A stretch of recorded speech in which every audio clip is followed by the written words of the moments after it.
हाँ जी, नमस्कार, स्वागत और अभिनंदन आप सभी का। आशा उम्मीद है आप सब मस्त हैं और अपनी तैयारी में व्यस्त हैं। आइए शुरू करते हैं आज का हमारा सेशन। देखिए, जैसा आप सबको विदित है कि हम राजस्थान के अंदर प्रमुख रूप से जो जो योजनाएं हैं, उन सभी योजनाओं के बारे में चर्चा कर रहे हैं।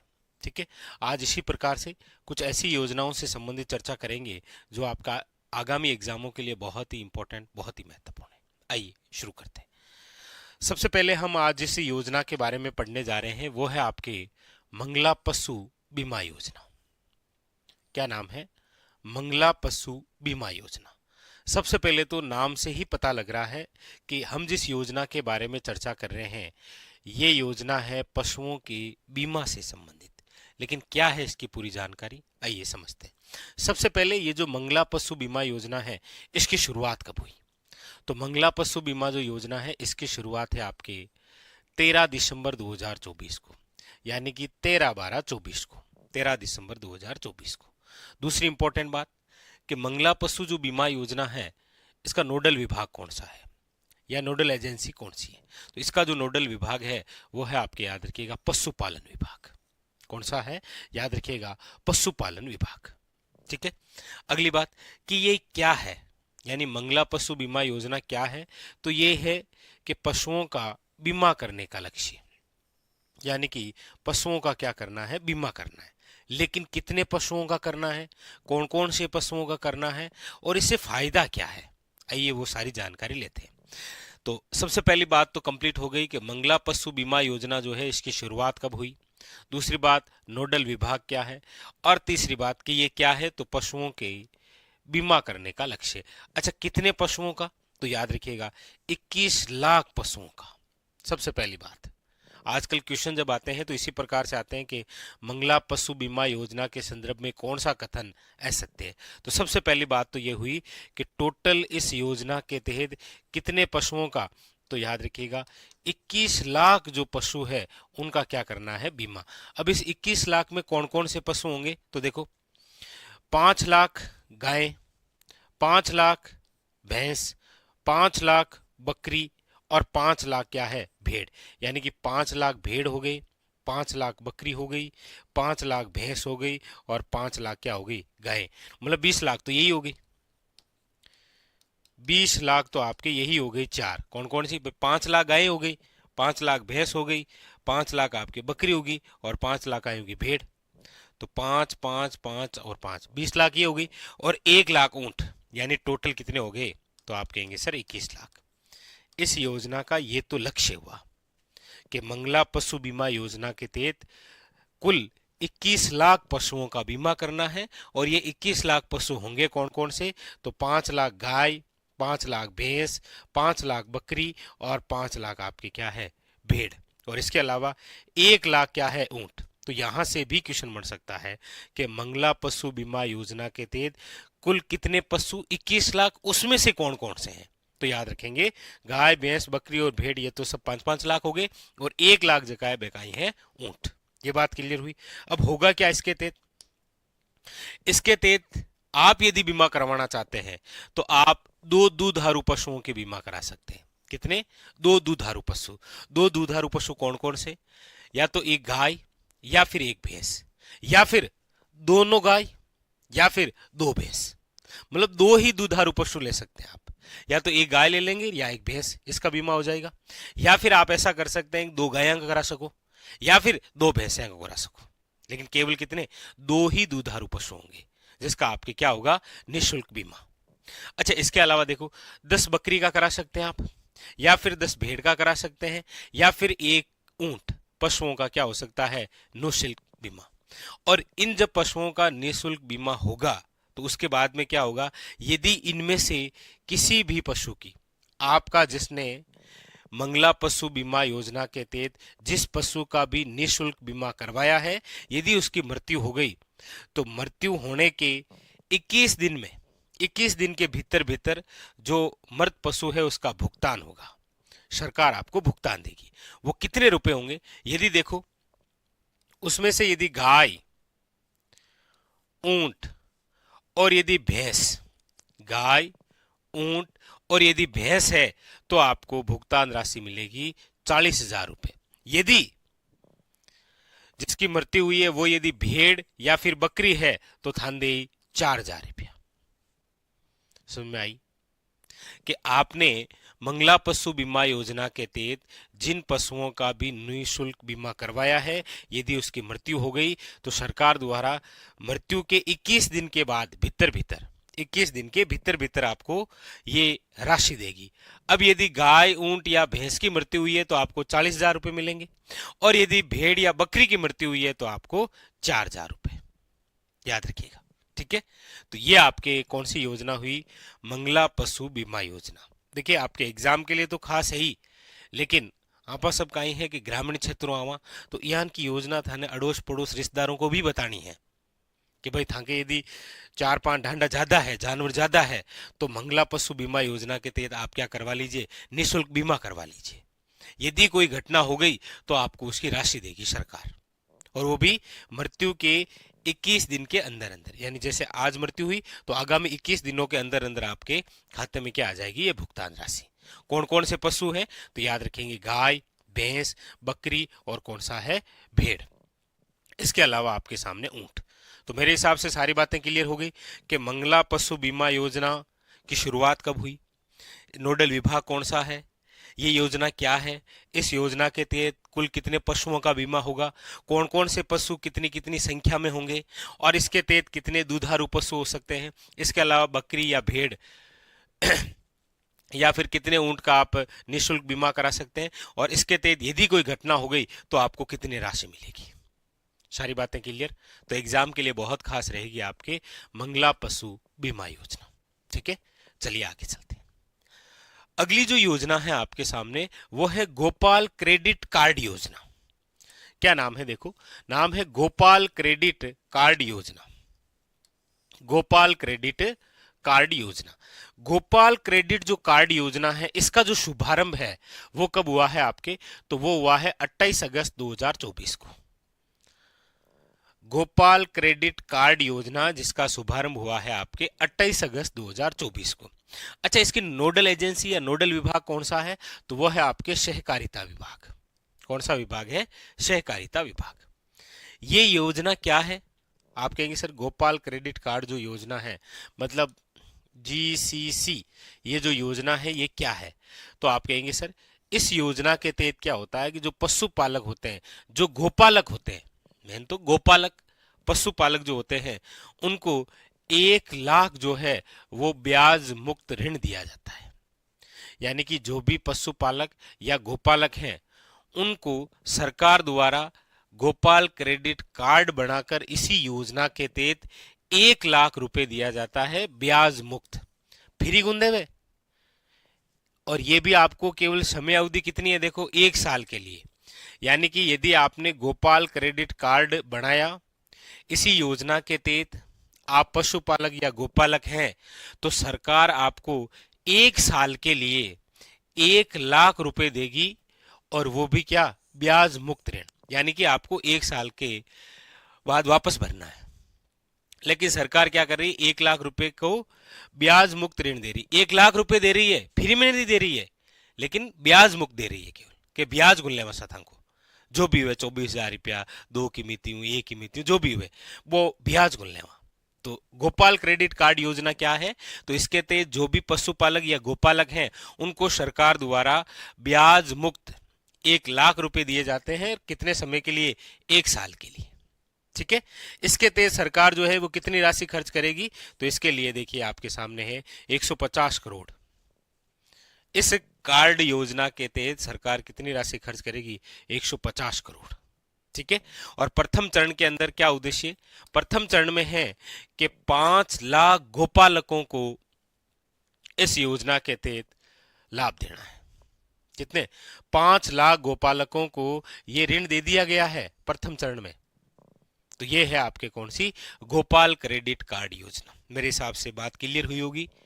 क्या बात क्लियर हुई कि गोपाल क्रेडिट जो कार्ड योजना है इसका शुभारंभ कब हुआ, तो आप कहेंगे सर 28 अगस्त 2024 को, पहली बात। दूसरी, नोडल विभाग कौन सा है, तो आप कहेंगे सर नोडल विभाग है आपके सहकारिता विभाग। तीसरी बात, ये क्या है, तो आप कहेंगे सर पशुपालक और गोपालक। मतलब मेन उद्देश्य सरकार का है गोवंश संरक्षण करना। गोवंश संरक्षण।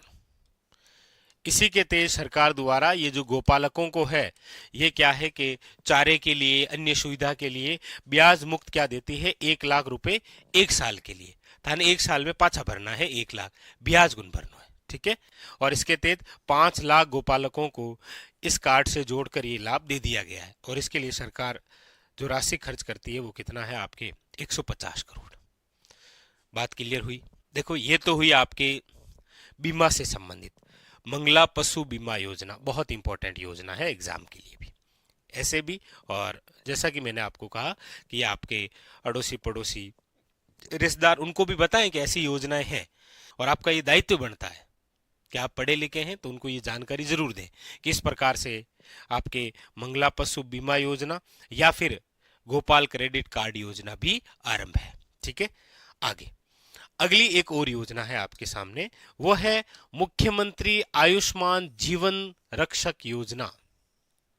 क्या योजना है? देखो, मुख्यमंत्री आयुष्मान जीवन रक्षक योजना।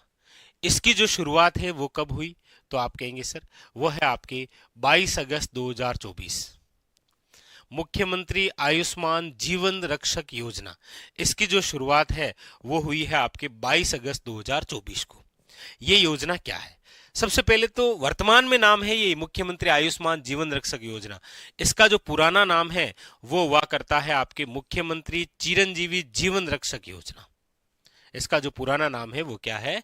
मुख्यमंत्री चिरंजीवी जीवन रक्षक योजना। अब वर्तमान में नाम है मुख्यमंत्री आयुष्मान जीवन रक्षक योजना। आप कहेंगे ठीक है सर, ये पुराना नाम हुआ, ये वर्तमान नाम हुआ और इसकी शुरुआत, लेकिन ये है क्या? देखो, इस योजना का उद्देश्य तो क्या है? इस योजना का उद्देश्य तो यह है कि सड़क दुर्घटना में होने वाली जो मृत्यु दर है इसको कम करना है। लेकिन कम करेंगे कैसे? इसके लिए ये योजना है कि सड़क दुर्घटना यदि हुई है और उसमें कोई व्यक्ति गंभीर घायल है, तो इस गंभीर घायल व्यक्ति को यदि कम से कम समय में निकटतम अस्पताल में पहुंचाया जाए और वो पहुंचाने वाला जो व्यक्ति है, वो जो भला मानुष है, उसको सरकार द्वारा 10,000 रुपए की क्या दी जाएगी? प्रोत्साहन राशि। पहले तो कहेंगे कि एक्सीडेंट हो जाए तो ना, तो लोग, हालांकि ग्रामीण क्षेत्रों के अंदर तो आप आज भी देखेंगे भला आदमी के ही है, हुई बिन हर तो आज हॉस्पिटल पहुंचा दे, 10,000 रुपया जरूरत को नहीं। लेकिन फिर सरकार द्वारा इस प्रकार की एक योजना लाई गई ताकि सड़क दुर्घटना में होने वाले जो मृत्यु दर है इसको क्या किया जाए? कम किया जाए। तो कम करेंगे कैसे? तो सरकार ने यह कह दिया है कि यदि कहीं कोई सड़क दुर्घटना हुई है और उसमें यदि व्यक्ति गंभीर घायल है और उसको यदि आपने कम से कम समय में निकटतम अस्पताल में पहुंचा दिया, तो फिर आपको जो प्रोत्साहन राशि मिलेगी उसकी संख्या कितनी है? 10,000 रुपए मिलेंगे। हालांकि प्रारंभ में ये 5,000 थी, पहले ये राशि कितनी थी? 5,000। अब इसे बढ़ाकर कितना कर दिया गया है? याद रखिएगा, 10,000। तो ये है आपके मुख्यमंत्री आयुष्मान जीवन रक्षक योजना, जो क्या कहती है कि इसकी शुरुआत हुई है आपके 22 अगस्त 2024 को। मुख्यमंत्री चिरंजीवी जीवन रक्षक योजना इसका क्या था? पुराना नाम था। और इस योजना का उद्देश्य क्या है? तो सड़क दुर्घटना में होने वाली जो मृत्यु दर है, इस मृत्यु दर को क्या करना है? कम करना है। कम कैसे करेंगे? तो यदि कोई भला मानुष, कोई सड़क दुर्घटना हुई और उसमें कोई व्यक्ति गंभीर घायल है और यदि वो उसे कम समय में निकटतम अस्पताल में पहुंचा देता है, तो सरकार उसको प्रोत्साहन राशि जो पहले 5,000 रुपए हुआ करती थी, अब उसे बढ़ाकर कितना कर दिया गया है? 10,000 रुपए देती है। यह है मुख्यमंत्री आयुष्मान जीवन रक्षक योजना। ये क्लियर बात हुई आपके सामने। और गोपाल क्रेडिट कार्ड योजना भी आपके सामने क्लियर हो गई, आपको पूरी डिटेल समझ में आ गया कि इसका उद्देश्य यह है कि सरकार जो है वो गो वंश संरक्षण हेतु गोपालक और जो पशुपालक है उनको ब्याज मुक्त जो है वो 1 साल के लिए 1 लाख रुपए का ऋण देती है, ठीक है। और उसके अलावा मंगला पशु बीमा योजना है, यानी कि इसके तहत टोटल जो है वो 21 लाख पशुओं का बीमा करना है। लेकिन 21 लाख पशु होंगे कौन कौन से? क्योंकि आजकल जैसा कि मैंने अभी आपको बताया, क्वेश्चन पूछने का तरीका यही होता है कि वो पूछेगा कि निम्न में से मंगला पशु बीमा योजना के संदर्भ में कौन सा कथन सत्य है और कौन सा नहीं है। तो उसमें पूछ लेगा कि इस योजना की शुरुआत 13 दिसंबर 2024 को हुई। इस योजना की नोडल विभाग या एजेंसी जो है वो पशुपालन विभाग है।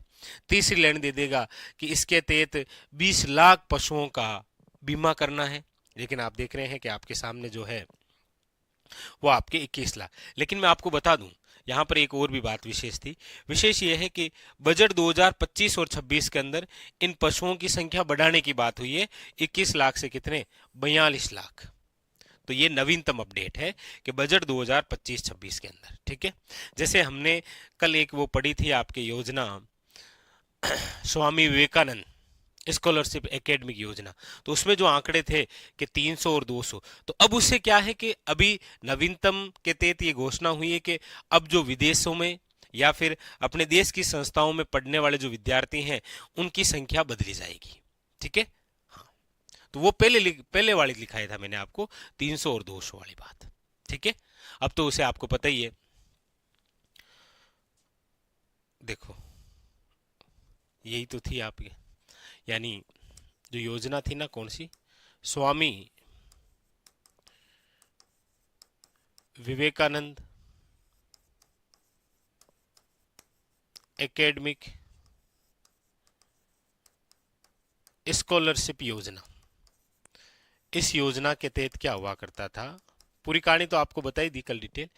इस स्कॉलरशिप योजना के तहत हमारे 500 जो विद्यार्थी हैं, जो प्रतिभावान विद्यार्थी हैं, इन विद्यार्थियों को क्या है कि उच्च शिक्षा हेतु आर्थिक सहायता क्या दी जाती है, उच्च शिक्षा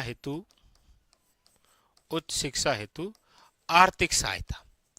और इनको आर्थिक सहायता कैसे देंगे, तो सबसे पहले तो 500 विद्यार्थी सिलेक्टेड होंगे।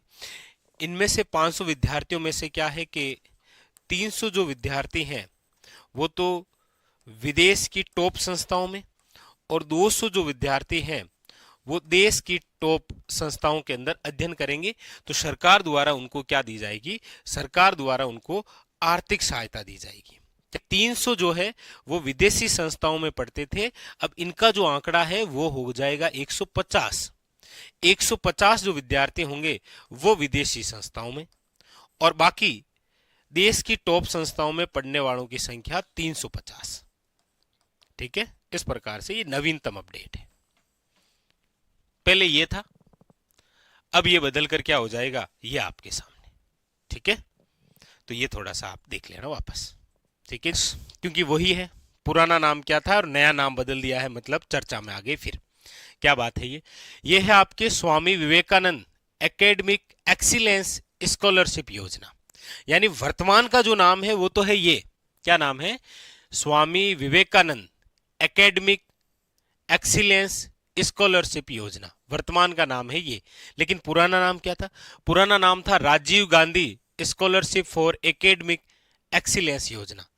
अभी के एग्जाम आप देखेंगे और पुराने एग्जाम, पहले इस योजना का नाम जब ये हुआ करता था Rajiv Gandhi scholarship for academic excellence योजना, तब भी एग्जाम ने क्वेश्चन पूछा। अब जब नाम ये हो गया है स्वामी विवेकानंद एकेडमिक एक्सीलेंस स्कॉलरशिप योजना, तब भी एग्जाम ने क्वेश्चन पूछा है। तो बहुत इंपॉर्टेंट है, याद रखना। तो वर्तमान में नाम तो स्वामी विवेकानंद और पुराना नाम क्या है, राजीव गांधी। बाकी है क्या ये, तो आप कहेंगे sir scholarship for academic excellence योजना, यानी एकेडमिक एक्सीलेंस स्कॉलरशिप योजना है, स्कॉलरशिप देती है। क्या है ये, आइए जानते हैं। सबसे पहले इसकी शुरुआत है आपके 5 अक्टूबर 2021। प्रारंभ जो है वो कब है, 5 अक्टूबर 2021 को। अच्छा, इसका नोडल विभाग कौन सा है इस योजना का, तो वो है उच्च शिक्षा विभाग। कौन सा विभाग है, उच्च शिक्षा विभाग। आप कहेंगे सर ये योजना क्या है, तो देखिए स्वामी विवेकानंद एकेडमिक स्कॉलरशिप जो योजना है, जिसका पुराना नाम Rajiv Gandhi scholarship for academic excellence योजना है, इसका उद्देश्य यह है कि हमारे राजस्थान में जो प्रतिभाएं हैं, हमारे राजस्थान में जो प्रतिभावान विद्यार्थी हैं, उनको उच्च शिक्षा हेतु आर्थिक सहायता देना। सबसे पहली बात तो ये उद्देश्य क्या है कि उच्च शिक्षा हेतु आर्थिक सहायता देना, ठीक है। कितने विद्यार्थियों को यह सहायता दी जाएगी, तो याद रखिएगा इस योजना के तहत 500 विद्यार्थियों को आर्थिक सहायता दी जाएगी। 500 विद्यार्थियों को कैसे आर्थिक सहायता दी जाएगी, 500 में से 300 विद्यार्थियों को विदेश में जो संस्थाएं हैं, विदेश में जो संस्थाएं हैं 1 से लेकर 150 जो टॉप है, उनमें से किसी भी संस्था में 300 विद्यार्थियों को इस योजना के तहत स्कॉलरशिप दी जाएगी। यानी इस योजना का उद्देश्य क्या है? उद्देश्य है कि उच्च शिक्षा हेतु आर्थिक सहायता देना। कैसे सहायता देंगे? तो इस योजना के तहत टोटल जो 500 विद्यार्थी हैं उनको आर्थिक सहायता दी जाएगी, जिसमें से 300 जो विद्यार्थी हैं उनको भेजा जाएगा विदेशी संस्थाओं में, विदेशी शिक्षण संस्थाओं में अध्ययन के लिए।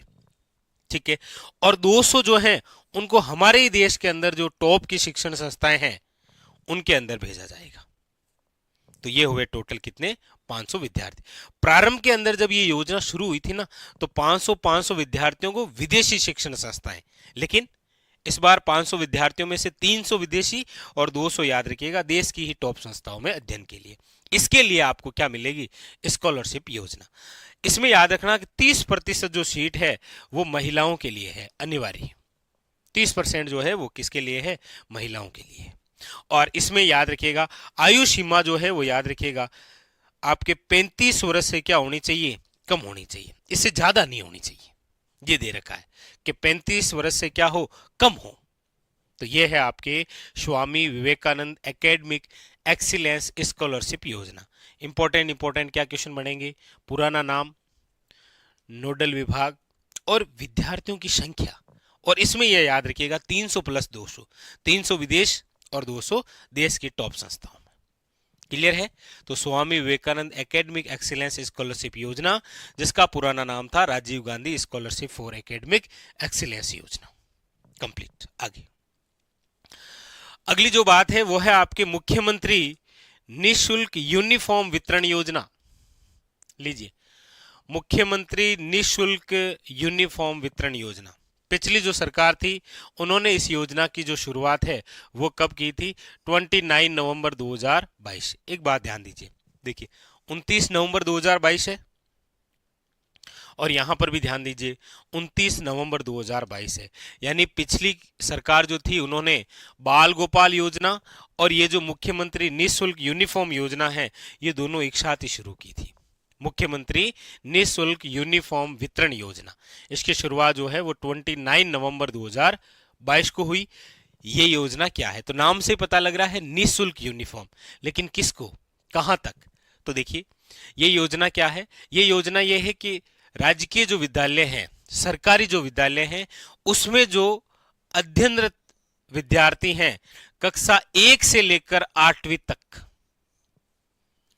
कक्षा 1 से लेकर 8वीं तक सरकारी विद्यालयों में जो अध्ययनरत समस्त विद्यार्थी हैं उनको निःशुल्क यूनिफॉर्म के 2 सेट दिए जाएंगे, कपड़े दिए जाएंगे सीधो, और उनकी सिलाई हेतु प्रति विद्यार्थी सरकार द्वारा याद रखिएगा 200 रुपए दिए जाएंगे। ये जो योजना है ये कौन सी है? मुख्यमंत्री निःशुल्क यूनिफॉर्म वितरण योजना। वापस देखिए इसकी शुरुआत 29 नवंबर 2022 को इसकी, और याद रखिएगा ये दोनों आपके 29 नवंबर 2022। तो याद रह जाएगी बाल गोपाल योजना, जिसका वर्तमान में नाम हो गया है मुख्यमंत्री पन्नाधाय बाल गोपाल योजना। और इसका आप ध्यान रखेंगे ये है आपके मुख्यमंत्री निःशुल्क यूनिफॉर्म वितरण योजना, जिसकी शुरुआत याद रखेंगे आप। और ये क्या है? तो याद रखिएगा राजकीय या सरकारी विद्यालयों के अंदर जो कक्षा 1 से लेकर 8वीं तक जो पढ़ने वाले बच्चे हैं, जो समस्त अध्ययनरत जो समस्त स्टूडेंट है कक्षा 1 से लेकर 8वीं तक, उनको निःशुल्क यूनिफॉर्म के 2 सेट दिए जाएंगे, कपड़े दिए जाएंगे, और सिलाई हेतु प्रति विद्यार्थी को सरकार द्वारा कितने? 200 रुपए। यह है आपके मुख्यमंत्री निःशुल्क यूनिफॉर्म वितरण योजना। आगे अब ये बहुत इंपॉर्टेंट है आपके सामने। ये इंपॉर्टेंट क्यों है? क्योंकि अभी बजट जो आया था ना उसमें परिवर्तन किया गया, इसीलिए दोनों योजनाएं बड़ी खास है। और दोनों है स्कूटी योजना। दोनों जो योजनाएं हैं वो कौन सी है? दोनों स्कूटी योजनाएं हैं। ध्यान दीजिए एक एक बिंदु के बारे में। सबसे पहले हम पढ़ रहे हैं कालीबाई भील मेधावी छात्रा स्कूटी योजना। वर्तमान में जो नाम है वो तो है ये, यानी कि आपको पता हो तो पिछली जो सरकार थी ना, पिछली सरकार ने बजट 2019-20 के अंदर क्या किया कि राजस्थान में सभी प्रकार की जो स्कूटी वितरण की जाती थी जिस योजना के तहत, उन सभी योजनाओं को शामिल करके एक ही योजना शुरू की जिसका नाम है, नाम चेंज कर दिया और सभी को मिलाकर क्या बना दिया, कालीबाई भील मेधावी छात्रा स्कूटी योजना। हालांकि इस योजना की जो शुरुआत है, इसका जो पुराना नाम है वो हुआ करता था मेधावी छात्रा स्कूटी योजना 2015। यानी कि हमारे संपूर्ण राजस्थान में, चाहे वो सामान्य वर्ग से हो, चाहे ओबीसी से हो, चाहे एससी से हो, चाहे एसटी से हो, किसी भी वर्ग से हो, जो मेधावी छात्रा हैं उनको स्कूटी दी जाती थी। तो सभी प्रकार से ये जो अलग अलग स्कूटी दी जाती थी, उन सभी योजनाओं को इकट्ठा किया गया और एक ही नाम रखा गया, क्या, कालीबाई भील मेधावी छात्रा स्कूटी योजना। इस स्कूटी योजना का जो पुराना नाम है वो हुआ करता था मेधावी छात्रा स्कूटी योजना 2015। इस योजना के तहत क्या हुआ करता था, इस योजना के तहत, अब यहां पर आपको स्पष्ट दिख ही रहा है, छात्रा स्कूटी योजना, तो किससे संबंधित है पता लग ही गया। इसमें क्या होता था कि आरबीसी जो बोर्ड है, इसके अंदर उस छात्रा ने यदि 12वीं के अंदर 65%, न्यूनतम कितने हैं 65, और इससे अधिकतम यानी 65% तो बनाने ही बनाने हैं, इससे ज्यादा बनाए तो कोई दिक्कत है नहीं, लेकिन 65% बनाने वाली जो मेधावी छात्रा हैं उनको इस योजना के तहत क्या दी जाती है, स्कूटी। अच्छा, इसके अलावा याद रखें सीबीएसई बोर्ड के अंदर 12वीं में 75%, कितने, 75% अंक प्राप्त करने वाली छात्रा को क्या दी जाती है, स्कूटी। अच्छा, ये स्कूटी तब मिलेगी जब वो छात्रा 12वीं कक्षा उत्तीर्ण कर लेती है और उसके बाद में उच्च शिक्षा में प्रवेश लेती है। 12वीं कक्षा पास करी भाई, आरबीसी में बन गया 65 या सीबीएसई से है तो 75, तो इस छात्रा को क्या है कि जब 12वीं कक्षा उत्तीर्ण हो जाएगी और उस शिक्षा में जैसे ही प्रवेश करेगी डिग्री के लिए, उस समय इस योजना के तहत क्या दी जाएगी, स्कूटी। अच्छा, और क्या खास बात है, उसी छात्रा को स्कूटी दी जाएगी जिसकी पारिवारिक आय जो है वो कितनी है आपके, तो याद रखिएगा 2.5 लाख रुपए। 2.5 लाख रुपए क्या होनी चाहिए, परिवार की आय। और अभी अभी क्या हुआ है, अभी ये हुआ है कि बजट 2025-26 के अंदर इस कालीबाई भील मेधावी छात्रा स्कूटी योजना के तहत पहले जो है वो कितनी स्कूटी दी जाती थी, 30,000, कितनी थी, 30,000। अभी इस बजट में बढ़ाकर कितना कर दिया गया है, वो कर दिया गया है 35,000। इसीलिए इंपॉर्टेंट है, याद रखिएगा, करंट से रिलेटेड हो गई है, जैसे ही परिवर्तन हुआ करंट से संबंधित। सारी बातें क्लियर हुई, क्या हुई, कालीबाई भील मेधावी छात्रा स्कूटी योजना, जिसका पुराना नाम था मेधावी छात्रा स्कूटी योजना 2015।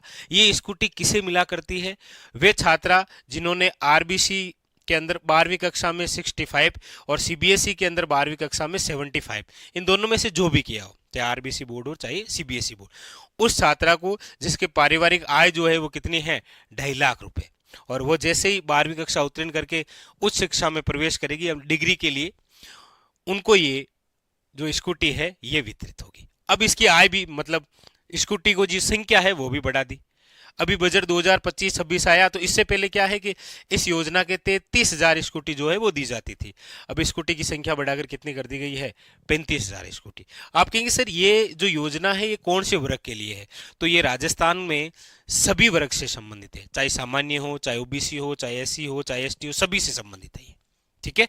लेकिन एक ये जो योजना है, एक और स्कूटी योजना है जो केवल और केवल किस वर्ग के लिए है, जो है आपके बंजारा, गाडरिया, लोहार, गुज्जर, रायका, देवासी और रेबारी, इनसे संबंधित जो स्कूटी योजना है छात्रा के लिए, वो है देवनारायण छात्रा स्कूटी वितरण और प्रोत्साहन योजना। ये तो है राजस्थान के अंदर किसी भी वर्ग से संबंधित छात्रा हो उनके लिए, और ये केवल है आपके किनके लिए, बंजारा है, गाडरिया, लोहार है, गुज्जर है, रायका, देवासी या रेबारी, जो भी आप कहते हैं, इन वर्ग की जो छात्रा हैं उनसे संबंधित इस योजना का नाम है देवनारायण छात्रा स्कूटी वितरण व प्रोत्साहन योजना। इसकी जो शुरुआत है वो 2011-12 के अंदर हुई। इसमें क्या है, इसमें चाहे छात्रा आपके आरबीसी बोर्ड से हो या सीबीएसई बोर्ड से, उसके 12वीं के अंदर कितने प्रतिशत आने चाहिए, 50% या फिर 50% से ज्यादा।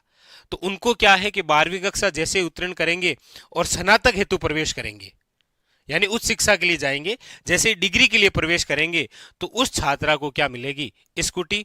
और बजट के अंदर 2025-26 जो आया उसमें इसकी संख्या जो पहले 20,000 हुआ करती थी, कितनी स्कूटी हुआ करती थी? 20,000 स्कूटी।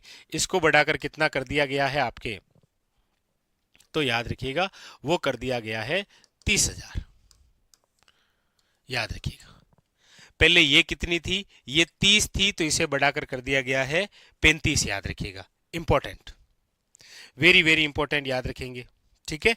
और अब याद रखिएगा देवनारायण छात्रा स्कूटी जो वितरण एवं प्रोत्साहन योजना है, इसके तहत बजट 2025-26 के अंदर क्या हुआ कि जो स्कूटी की संख्या 20,000 हुआ करती थी, इसको बढ़ाकर कितना कर दिया गया है? 30,000। तो ये कौन सी योजना हुई? ये हुई आपके देवनारायण छात्रा स्कूटी वितरण व प्रोत्साहन योजना। इधर वाली कौन सी हुई? ये हुई कालीबाई भील मेधावी छात्रा स्कूटी योजना। और दोनों दोनों जो स्कूटी योजना है, याद रखिएगा, इंपॉर्टेंट है एग्जाम के लिए, बहुत ज्यादा याद रखेंगे आप। ठीक है। चाहे आपके कालीबाई भील मेधावी छात्रा स्कूटी योजना हो, या फिर आपके सामने कौन सी हो, या फिर आपके लिए याद रखिएगा देवनारायण छात्रा स्कूटी वितरण और प्रोत्साहन योजना हो, याद रखेंगे। ठीक है। वेरी वेरी इंपॉर्टेंट है ये दोनों दोनों विशेष बातें। क्लियर हुई बात? क्लियर है बात? तो ये दोनों स्कूटी योजनाएं, कालीबाई भील मेधावी और इधर देवनारायण छात्रा वाली। इधर ये मुख्यमंत्री निःशुल्क यूनिफॉर्म वितरण योजना, इधर आपके ये स्वामी विवेकानंद एकेडमिक एक्सीलेंस स्कॉलरशिप योजना, और इधर आपके मुख्यमंत्री पन्नाधाय बाल गोपाल योजना। चर्चा करते हैं राजस्थान के अंदर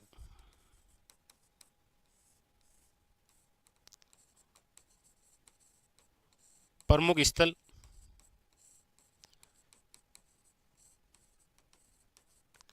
जिनके नाम बदले गए, और नाम बदले भी गए, और कुछ ऐसे भी क्वेश्चन है जो पुराने एग्जामों में आए भी हैं बदलते हुए नाम के आधार पर। हाल ही में जो नाम बदले हैं वो भी एग्जाम के अंदर आएंगे। कौन कौन से ऐसे स्थान हैं, कहां कहां पर है वो, जिनके ये नाम बदले गए? देखिए, सबसे पहले तो अभी हाल ही के अंदर जो बदले गए हैं उनकी हम चर्चा कर लेते हैं, जिसके अंदर प्रमुख रूप से देखिए, एक तो नाम हम पढ़ते हैं यहां पर, एक स्थान जिसका नाम है, पहले हुआ करता था माउंट आबू। माउंट आबू जो है वो आपके सिरोही जिले के अंदर, और इसी माउंट आबू का जो नाम है वो बदल कर क्या कर दिया गया? याद रखिएगा, आबूराज। ठीक है। माउंट आबू का नाम बदलकर क्या किया गया था? आबूराज। याद रखेंगे, इंपॉर्टेंट। एक है आपके भीलवाड़ा के अंदर स्थान है जहाजपुर, और जहाजपुर जो स्थान है भीलवाड़ा, इसी का नाम बदलकर क्या कर दिया गया? याद रखिएगा, इसका नाम बदलकर कर दिया गया यज्ञपुर। क्या कर दिया गया? याद रखिएगा, यज्ञपुर। एक आपके याद रखिएगा स्थान था कामा। कामा जो कि पहले भरतपुर जिले का था, अब ये डीग में आता है, और अब इसका नाम बदलकर क्या कर दिया गया है? याद रखिएगा, कामवन। तो तीन तो ये अभी बदले गए, आप सब जानते ही हैं। माउंट आबू का आबूराज किया गया, जहाजपुर का यज्ञपुर किया गया, और कामा का क्या किया गया था? कामवन। लेकिन इससे पहले भी, इससे पहले आप देखेंगे कि हमारे राजस्थान के अंदर एक झील, एक झील जो कि आपके अजमेर जिले में हुआ करती थी, आज भी वही है लेकिन नाम बदल दिया गया, वो है आपके फोई सागर झील। और ये जो फोई सागर झील है, इसी का नाम बदलकर क्या कर दिया गया? याद रखिएगा, वरुण सागर झील। क्या कर दिया गया था? वरुण सागर झील। आपको बताओ तो ये आपके कौन से जिले के अंदर? अजमेर में। अजमेर के अंदर एक झील है जिसका नाम है फोई सागर झील, इसी फोई सागर झील का नाम बदलकर क्या कर दिया गया था? याद रखिएगा, वरुण सागर झील। आप देखेंगे एग्जाम के अंदर आ रखा है ये भी। अच्छा, इसके अलावा याद रखेंगे यहीं अजमेर के अंदर ही एक आपके आरटीडीसी होटल है, आरटीडीसी होटल अजमेर के अंदर, उसका नाम हुआ करता था खिदमत, या इसे आप कहते थे खादिम। ये भी कहां पर? याद रखिएगा, ये भी अजमेर जिले के अंदर एक आरटीडीसी होटल जिसका नाम हुआ करता था खिदमत या खादिम। याद रखिएगा, इसका नाम बदलकर भी क्या कर दिया गया है? तो आप कहेंगे सर इसका नाम बदलकर कर दिया गया है अजय मेरू। ये भी याद रखिएगा, क्या कर दिया गया? अजय मेरू। तो अजमेर से रिलेटेड आप दो बातें जरूर याद रखेंगे। कौन कौन सी दो बातें हो गई? एक तो ये हो गई कि फोई झील का नाम बदलकर क्या कर दिया गया, वर्णसागर झील। और एक ये याद रखेंगे कि अजमेर के अंदर जो आरटीडीसी होटल है जिसका नाम हुआ करता था खिदमत या खादिम, उसका अब नाम बदलकर क्या कर दिया गया है, याद रखिएगा अजय मेरू होटल। क्या कर दिया गया है, याद रखिएगा अजय मेरू होटल। कौन सी, आरटीडीसी होटल है ये। इसी प्रकार आप पढ़ते हैं कि एक क्वेश्चन ये भी आया था कि बाड़मेर के अंदर आपके एक रेलवे स्टेशन हुआ करता था जिसका नाम हुआ करता था मियां का बाड़ा रेलवे स्टेशन। मियां का बाड़ा रेलवे स्टेशन, और इसी का नाम बदलकर आपको पता हो तो कर दिया गया महेश नगर। महेश नगर रेलवे स्टेशन। ये भी एग्जाम के अंदर आया था, आपको पता हो तो, ये भी एग्जाम के अंदर आया, याद रखिएगा। मियां का बाड़ा जो रेलवे स्टेशन है बाड़मेर के अंदर, इसका नाम बदलकर भी क्या कर दिया गया, वो कर दिया गया आपके महेश नगर रेलवे स्टेशन। ये भी एग्जाम के अंदर आया था, याद रखेंगे। ठीक है, इसके अलावा आपको पता हो तो ये क्वेश्चन भी एग्जाम में आया था, कौन सा, कि हमारे राजस्थान के अंदर जो परिवहन विभाग है, परिवहन विभाग, इसका भी नाम बदला गया था कि जो परिवहन विभाग है अब वो परिवहन विभाग नहीं रहेगा। तो क्या हो गया, ये हो गया था परिवहन वे सड़क सुरक्षा विभाग। ये भी एग्जाम के अंदर आया, याद रखिएगा, परिवहन वे सड़क सुरक्षा विभाग। सब तरीके से देखिए, स्थानों के नाम, रेलवे स्टेशन के नाम, आरटीडीसी होटल का नाम, झील का नाम, यहां तक कि विभाग का नाम। और एक आपको पता हो तो इसी प्रकार से उद्योग विभाग भी था, और उद्योग विभाग का भी नाम बदलकर क्या कर दिया गया, तो आप कहेंगे सर वो कर दिया गया उद्योग वे वाणिज्य विभाग। उद्योग वे वाणिज्य विभाग। और आप देखेंगे ये भी क्वेश्चन आ रखे हैं। अब आप चाहे वीडियो पेपर या पटवार का पेपर देखेंगे तो उसके अंदर ये जो नाम है बदले गए थे, ये एग्जाम के अंदर आए थे कि अभी हाल ही के अंदर उद्योग विभाग का नाम बदलकर क्या कर दिया गया, तो उद्योग व वाणिज्य विभाग। परिवहन विभाग का नाम बदलकर परिवहन व सड़क सुरक्षा विभाग कर दिया गया। अब जैसे आपके सामने अजमेर की ये जो आरटीडीसी होटल है जिसका नाम खादिम हुआ करता था, उसका नाम बदलकर अजमेर होटल कर दिया। अजमेर के अंदर फोईसागर जो झील थी उसका नाम बदलकर वर्णसागर झील कर दिया। तो आप देख रहे हैं स्थान के नाम, एक रेलवे स्टेशन का नाम, एक झील का नाम, एक आरटीडीसी होटल का नाम, और ये आपके सामने दो बहुत महत्वपूर्ण विभाग रहे। ठीक है, जिसमें परिवहन विभाग का नाम और याद रखिएगा उद्योग विभाग के नाम। ये क्वेश्चन भी आपके सामने बिल्कुल उसी प्रकार आएंगे जिस प्रकार आप राजस्थान के अंदर कुछ प्राचीन क्षेत्रों के बदले गए नाम भी आप देखते हैं। जैसे आपको कई बार पूछा भी जाता है कि निम्न में से सिरपंत जो है वो किसका प्राचीन नाम था, सिरपंत। या कई बार आता है कि निम्न में से शिरमाल जो है वो आपके सामने किसका प्राचीन नाम था, ये इस प्रकार से। तो शिरपंत जो है वो तो किसका प्राचीन नाम, याद रखिएगा बयाना का। और श्रीमाल जो है वो किसका नाम, तो याद रखिएगा भीनमाल का। ये इस प्रकार बयाना आपके भरतपुर के अंदर है और भीनमाल जो है वो कहां पर है, आपके जालोर के अंदर। तो ये जो नाम थे इस प्रकार से, ये इस प्रकार से आपके सामने आएंगे कि निम्न में से किसका क्या नाम कर दिया गया। जो कि जैसे ये भी आज भी क्वेश्चन आते हैं कि श्रीपंत है या आपके सामने शिरमाल है, या फिर आप पढ़ते हैं जैसे नाम है आपके सामने सत्यपुर। अब ये जो सत्यपुर नाम है ये किसका है, तो आप कहेंगे सर सांचौर का प्राचीन नाम क्या हुआ करता था, याद रखिएगा सत्यपुर। तो ये इस प्रकार से भी क्वेश्चन आते हैं आपके सामने। जैसे आपके सामने आ जाएगा, आया भी है कई बार कि निम्न में से जाबालीपुर के नाम से कौन सा क्षेत्र जाना जाता था, याद रखिएगा जालोर। तो ये वर्तमान के अंदर जो नाम बदले गए हैं स्थानों, ये क्वेश्चन भी आपके सामने इस प्रकार से, अब स्टैटिक्स प्रकार से भी आ सकते हैं। ठीक है, जैसे ये हमेशा आते हैं। अब आप देखते ही हैं कि जाबालीपुर किसे कहते हैं, सत्यपुर किसे कहते हैं, श्रीमाल किसे कहते हैं, श्रीपंत किसे कहते हैं, या जैसे बिजोलिया का नाम भी आ जाता है कई बार कि ये जो बिजोलिया है निम्न में से इसका प्राचीन नाम क्या था। तो प्राचीन नाम देकर वर्तमान नाम पूछा जा सकता है, वर्तमान नाम देकर प्राचीन नाम पूछा जा सकता है। जैसे बिजोलिया है जिसे हम कहते हैं विंध्यावली या विंजावली।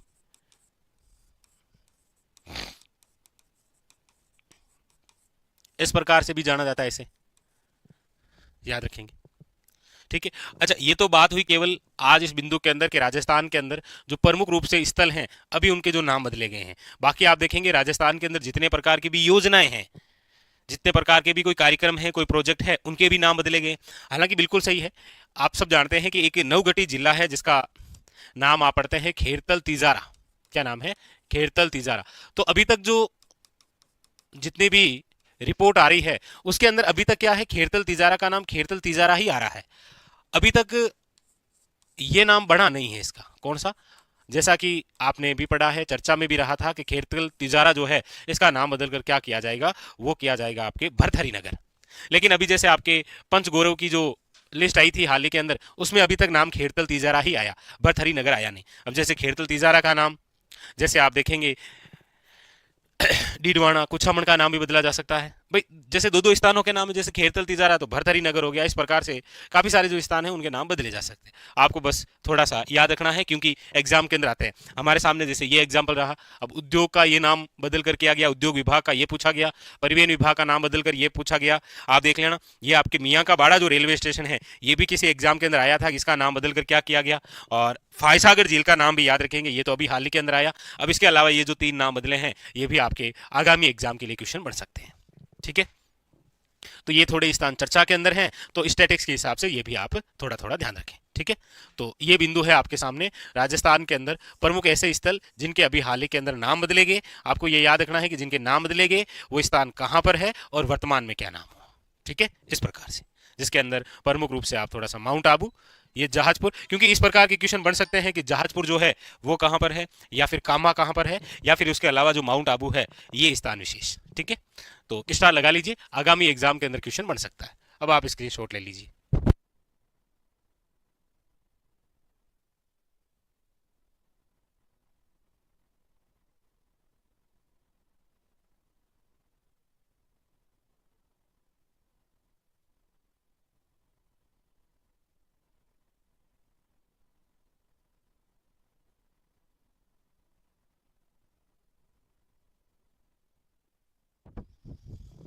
ठीक है, चलिए।